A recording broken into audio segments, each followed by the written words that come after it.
ఆంధ్రప్రదేశ్లో సంచలనం సృష్టించిన గాదే సాయి కృష్ణ లాకప్ డెత్ వ్యవహారం ఇప్పుడు మరిన్ని కీలక మలుపులు తిరుగుతోంది.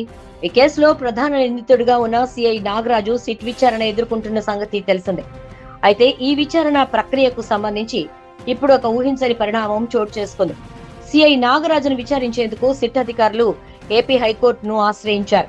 లోయర్ కోర్టు విధించిన నిబంధనలు విచారణకు ఆటంకంగా మారాయంటూ హైకోర్టులో అత్యవసరంగా లంచ్ మోషన్ పిటిషన్ ను దాఖలు చేశారు. అసలు సిట్ అధికారులు హైకోర్టుకు ఎందుకు వెళ్లాల్సి వచ్చింది?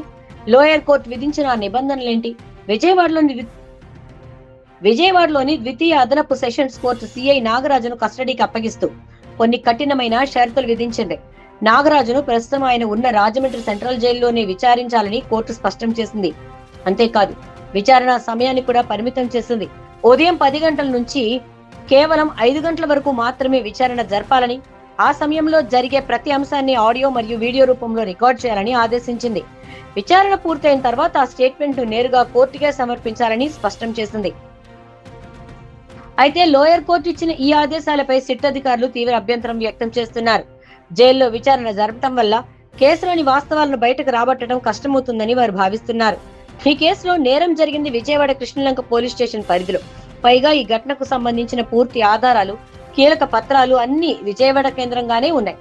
ఒక నిందితుడిని ప్రశ్నించి నిజాలు రాబట్టాలంటే ఆ కేసులోని ఆధారాలను అతని ముందు ఉంచి లోతుగా దర్యాప్తు చేయాల్సి ఉంటుంది.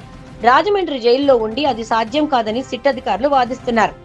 అందుకే ఈ నిబంధనలను సడలించాలంటూ సిట్ అధికారులు ఏపీ హైకోర్టు తలుపు తట్టారు. విజయవాడలోని సిట్ కార్యాలయంలోనే సిఐ నాగరాజును విచారించేందుకు అనుమతి ఇవ్వాలని తమ పిటిషన్ లో కోరారు. సాధారణంగా నిందితులను కస్టడీకి తీసుకున్నప్పుడు సీసీటీవీల పర్యవేక్షణలోనే విచారణ జరుగుతుందని, అయితే లోయర్ కోర్టు విధించిన ప్రత్యేక షరతులు దర్యాప్తు పురోగతిని దెబ్బతీస్తాయని హైకోర్టుకు విన్నవించారు. ఇప్పుడు ఆ లంచ్ మోషన్ పిటిషన్ పై హైకోర్టు ఎలాంటి నిర్ణయం తీసుకోబోతోంది అనేది అత్యంత ఆసక్తికరంగా మారింది. మరోవైపు ఈ న్యాయ పోరాటం నడుస్తూ ఉండగానే రాజమండ్రి సెంట్రల్ జైలు పరిసరాల్లో తీవ్ర ఉత్కంఠ నెలకొంది. జైలు అధికారులు అక్కడ హై అలర్ట్ ప్రకటించారు. ఇటు ప్రభుత్వం తరపున పబ్లిక్ ప్రాసిక్యూటర్ పందిరి బాబురావు, అటు సిఐ నాగరాజు తరపు న్యాయవాది గరిమళ్ల ప్రసాద్ ఇద్దరు రాజమండ్రి సెంట్రల్ జైలుకు చేరుకున్నారు. హైకోర్టు నుంచి ఎలాంటి ఆదేశాలు వస్తాయి, విచారణ ఎప్పుడు ప్రారంభమవుతుంది అనే అంశంపై ఇరుపక్షాలు ఎంతో ఆసక్తిగా ఎదురు చూస్తున్నాయి.